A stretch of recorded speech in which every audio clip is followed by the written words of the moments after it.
Welcome to the Microsoft Copilot Breakdown. Microsoft's Copilot offerings can be incredibly powerful, but also a bit confusing.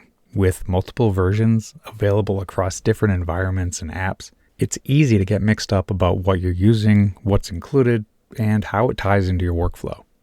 Let's walk through what's what so you can navigate Copilot like a pro. We'll start with Microsoft Copilot, the free version. No sign-in required. Just visit copilot.microsoft.com, open the native Copilot app in Windows 11, use the mobile app, or access it through Bing or Edge. This version gives you access to basic GPT-4 features and web-connected capabilities. It's a great starting point, but it doesn't allow for file uploads, personalization, or secure data handling. So it's best used for casual or general research tasks.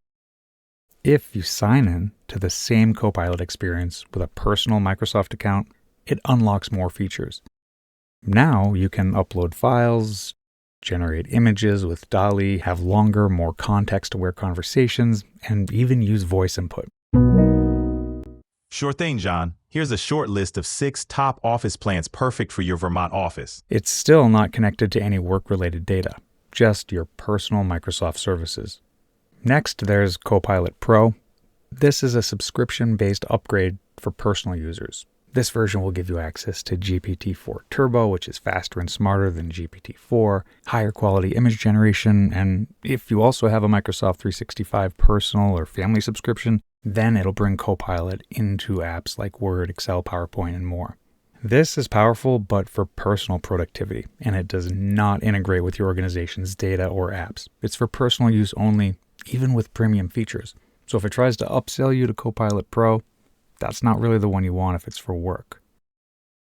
Switching gears, let's talk about Copilot for work. If you sign into Copilot using a work or school account, you may gain access to something called Microsoft 365 Copilot Chat. It's basically the commercial data protection version.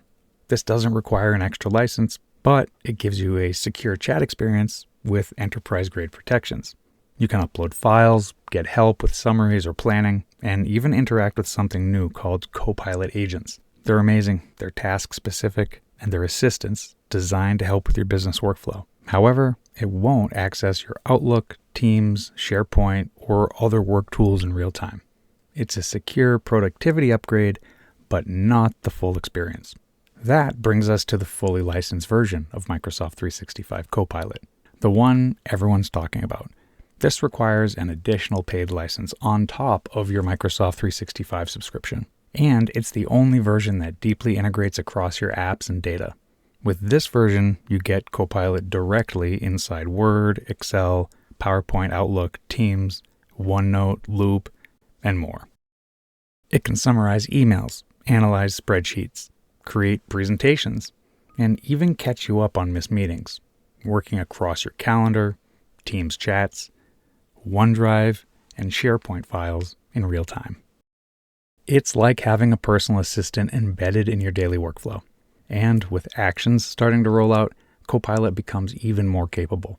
You can ask it to book meetings, find files, or follow up on conversations, cutting down busy work and making it easier to focus on high-impact tasks.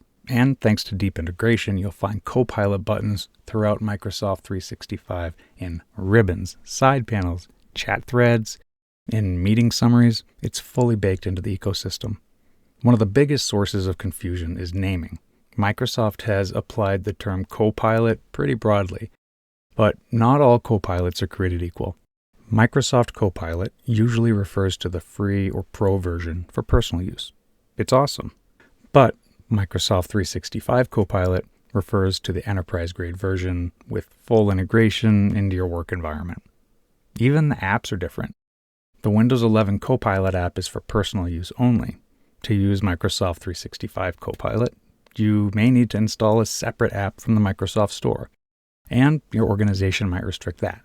Additionally, if you're seeing strange behavior or missing features, it's possible that your personal and work accounts are linked in ways that blur the access levels.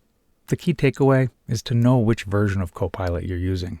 And then, are you signed in? If so, is it personal or work? Do you have a Microsoft 365 Copilot license? or just the free chat experience, which is really awesome, and sometimes it feels like you might have a full Copilot experience.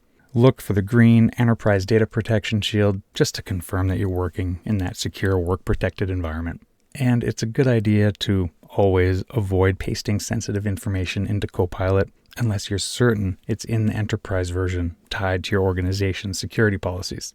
Hopefully, this breakdown helps you understand the layers of Copilot a little more clearly.